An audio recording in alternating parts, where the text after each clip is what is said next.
안녕하세요. 위대인 위대인병원입니다. 병원장 역할을 맡고 있는 곽지성입니다.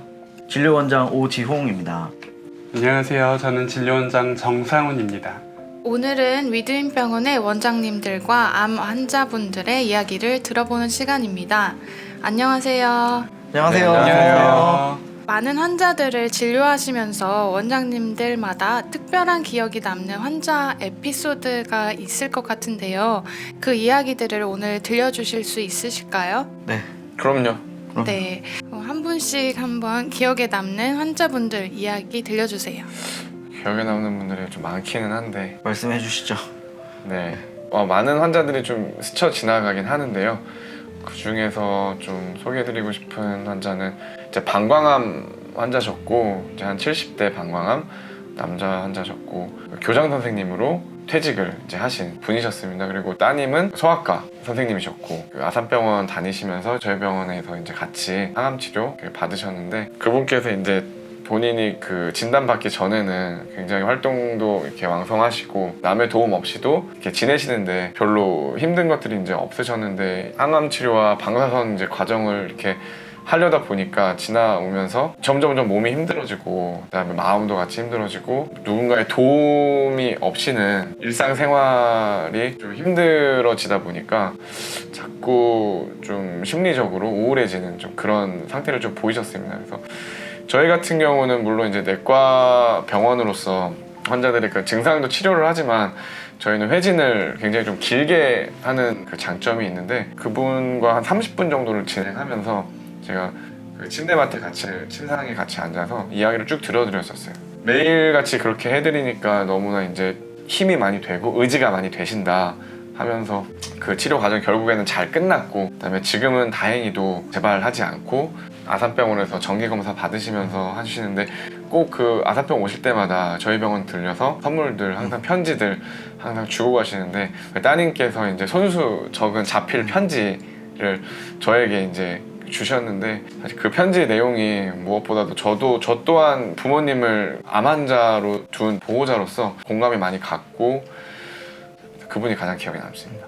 저는 기억에 남는 환자분이 유방암 환자시고, 유방암에서는 가장 중심이 되는 중요한 치료가 수술인데, 그분은 수술도 당연히 하는 건데 선행으로 항암도 하고 후행으로 방사선도 하고 항암까지 그러니까 다 하시던 환자였어요. 이제 뭐 후행은 어떻게 될지는 나중에 결정이 됐지만 어쨌든 선행항암 할 때부터 제가 모셨던 분인데, 긴 여정이 시작되니까 이제 뭐 궁금한 것도 많고 뭐 두렵기도 하고 한데, 이제 교수님들은 그런 것들에 대한 자세한 설명을 못 해주시니까 저희가 이제 뭐 조직 검사 결과부터 치료를 왜 이걸 하는지 다 하나하나 이제 알려드렸는데, 되게 고마워하시고 처음에 되게 두려워하셨던 거를 많이 저랑 면담하면서 떨쳐 보이시는 게 눈에 보였던 그런 환자가 있고, 정 원장님도 한번 면담해 주셨던 환자분이세요.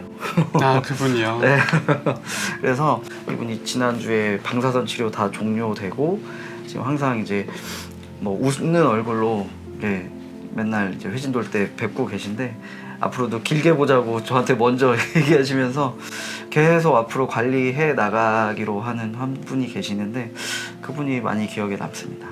상급병원은 사실 너무 바빠서 아산병원, 뭐 삼성, 서울대병원 마찬가지겠지만 그 교수님들이 불친절해서가 아니라 그럴 수 있는 여건이 되지를 못하기 때문에 짧은 시간 안에 많은 환자, 보다 더 많은 환자들을 봐야 되는 그런 환경 때문에 사실 환자분들의 그 궁금한 점이나 아니면 그런 심리 상태들까지 케어를 못하는 좀 그런 어쩔 수 없는 현실적인 그런 한계들이 좀 있습니다. 그래서 저희 위대인병원에서는 좀 그런 부분들을 최대한 좀 보완하고 싶었고, 함께 환자들에게 제공하고 싶었고, 환자분들께 전문적인 지식을 쉽게 전달할 수 있는 그런 장점이 있는 병원이기 때문에 아마 그렇게 저희가 감동을 줄 수 있었던 것 같습니다. 저는 가장 지금 기준으로 생각나는 분이 저희 병원에 어느 날 저한테 진료를 오셨는데, 이분은 이제 유방암 환자분이셨고 선항암을 8회 중에 6회까지를 이미 끝내신 분이었어요. 근데 오셔서 이제 하시는 말씀이 항암하다가 너무 힘들어서 죽겠다고 그렇게 오신 거예요.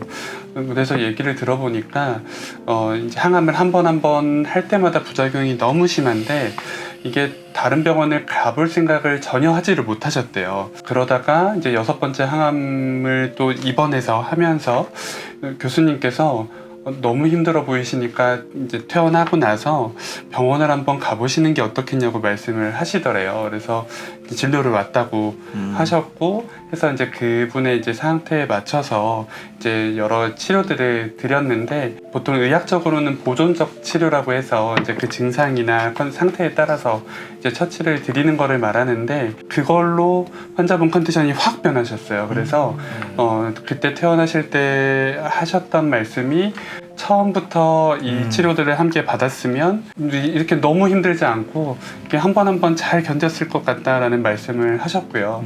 그래서 남은 2번의 항암은 항암하고 오셔서 이제 여기서 더 처치 드리면서 잘 끝낼 수 있었고 네. 이후에 이제 결과도 좋은 결과 보이면서 수술까지 진행을 하셨어요. 그래서 지금은 그분이 가장 이제 기억에 남아서 말씀을 드려봤습니다. 아, 네. 모범 사례. 네. 아까 그 아. 환자분들한테 받은 감사 편지나 선물들이 있다고 했는데 저희에게도 좀 소개해 주실 수 있으실까요? 네, 편지도 많이 받아봤고 선물도 많이 받아봤는데, 잠깐만, 제가 그게 핸드폰에 제 사진이 있는 것 같아요. 보여주십시오. 이게 카메라에 당길지 모르겠는데, 제가 환자분께 이제 천하장사. 천하장사, 저번에 소세지. 아마 원장님들께 제가 이거 같이 나눠 먹었어요. 드렸었는데, 저 환자분께서 이제 원장님은 천하장사 같다. 오. 쉬지 않고 계속 일하시는 것 같고 환자들을 위해서 원장님이 지치면 안 된다 하면서, 이 천하장사, 본인이 이제 입맛이 없을 때 이 천하장사가 그렇게 땡기신대요. 항암 치료 하시는 분이셨는데, 근데 이제 천하장사를 저에게도 한 통을, 근데 저도 이 천하장사 소시지 엄청 좋아하거든요. 어릴 때부터 되게 좋아했던 건데, 그래서 저랑 좋아하시는 게 같으시다고 하면서 제가 이걸 받고서 굉장히 주변에 직원들하고도 같이 나누고 하면서 내심 굉장히 좀 뿌듯했던 좀 그런 선물입니다. 제 사진첩에도 항상 놓고서 제가 힘들 때마다 좀 꺼내서 보는 원동력이 되는 그런 선물인 것 같습니다. 저는 제가 이제 안양샘병원에서 혈액종양내과 과장으로 있을 때 호스피스 케어까지 제가 다 하고 임종까지 모셨던, 처음 그러니까 항암 시작부터 제가 항암해드리고, 이게 제가 모셨던 환자분이 있고, 이제 그분이 이제 임종을 하시고 나중에 보호자분이 한 1, 2주 후에 오셨어요. 근데 이제 와인 한 병을 선물을 해 오셨는데, 그 와인 이름이 샤스 스플린이라는 프랑스 와인이에요. 이제 저는 뭐 원래부터 와인을 또 즐겨 마시던 것도 있고 해서 이 와인이 궁금해서 이게 어떤 와인인지 인터넷으로 그냥 검색을 하던 와중에 그 샤스 스플린이라는 뜻이 한국말로 번역하면 슬픔이여 안녕이라는 뜻이래요.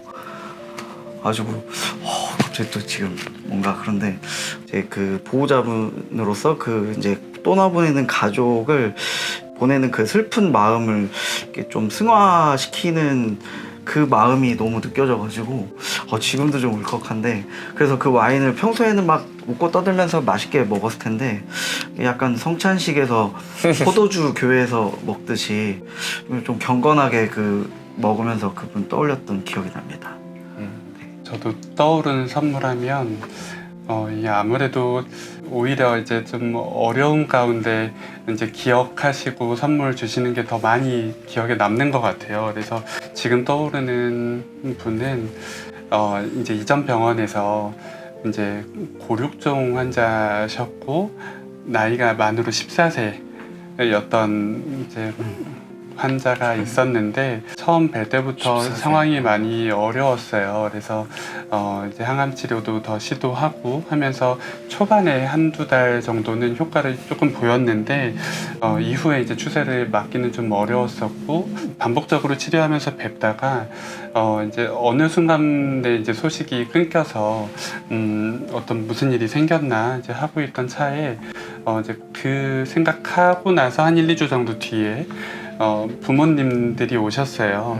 그래서 만나고 싶다고 하셔서 이제 오셔서는 얘기를 들어보니까 이제 상태가 급격히 안 좋아져서 이제 임종을 했고, 이제 잘 보내준 다음에 이제 그 살아 생전에 투병할 때 이제 동화책을 썼던 게 있대요. 그래서 그 만들어 놓은 거를 그 임종하기 전에 저한테 꼭 전해줬으면 좋겠다는 얘기를 남기고 갔다고 해서 그거를 전달해주러 오셨다고 하더라고요. 그래서 그 동화책이 참 기억에 많이 남고 지금도 집에 있거든요. 이거는 평생 아마 못 버리고 계속 간직하지 않을까 싶어요. 이렇게 선물이 기억에 남는 것들은 이제 좋을 때 주신 것도 당연히 감사한데 그 힘든 와중에 우리를 기억해 주시고 주신 게 되게 기억에 남고 이제 우리가 이런 거 얘기하는 이유도 그만큼 환자분들과의 이제 긴밀한 소통과 이제 감정과 이런 환자분들이 많이 우리한테 의지하면서 치료를 잘 받으셨다라는 거에 반증이지 않을까 이제 그런 생각이 듭니다. 맞아요. 원장님들을 보면 정말 전문성과 진정성을 갖춘 암 전문가라는 게 느껴지는데 마지막으로 암과 싸우고 있는 많은 환자분들에게 한 말씀씩 부탁드리겠습니다. 진단받고 이제 어떻게 해야 되는지 어느 병원 가야 되는지 또 지금같이 특히나 그 시국이 좀 어려운 상황에서 가시고자 하는 병원의 예약도 좀 잘 안 되는 상황일 텐데요. 그래서 혹시 궁금하시거나 그런 것들이 있으면은 저희 병원에 언제든지 열려 있으니까 문의 주시고 일단은 치료를 받을 수 있는 병원에 예약을 하셔서 치료를 빨리 시작을 하는 것이 좀 중요할 것 같습니다. 지금 이 순간에도 이제 불안해하고 그다음에 걱정이 이제 많이 되실 텐데 보호자분들도 환자분들도 힘내시고 저희 위딘 병원이 함께 하겠습니다. 일단 암 진단을 받으시면 이제 초기이든 말기이든 어쨌든 중환병인 것은 사실이라 그 당시에 충격과 이제 어려운 마음은 누구나 거의 동일하실 거예요. 근데 이제 그 상황에서 제가 가장 중요하다고 보는 거는 다시금 마음을 다잡고 이제 힘을 내서는 그 과정들을 이제 하나씩 차근차근 이제 넘어갈 수 있는 게 제일 중요할 것 같고 이게 그 진단받은 이후에 보통 가장 이제 어려워하시는 부분 중에 하나가 이제 미래에 대한 두려움이라고 저는 생각을 하거든요. 과정도 잘 모르겠고 치료가 힘들다고는 들었는데 도대체 어떻게 힘든지도 잘 모르겠고 그래서 이런 것들을 좀 더 잘 알아가고 그리고 이제 힘든 부분에 대해서 더 대비를 하면서 볼 수 있으면 분명히 더 수월하게 잘 넘길 수 있을 거니까 저희가 이제 그런 역할을 하는 게 또 중요하지 않을까 생각이 들고요. 힘내시기를 바랍니다. 화이팅! 화이팅입니다. 파이팅!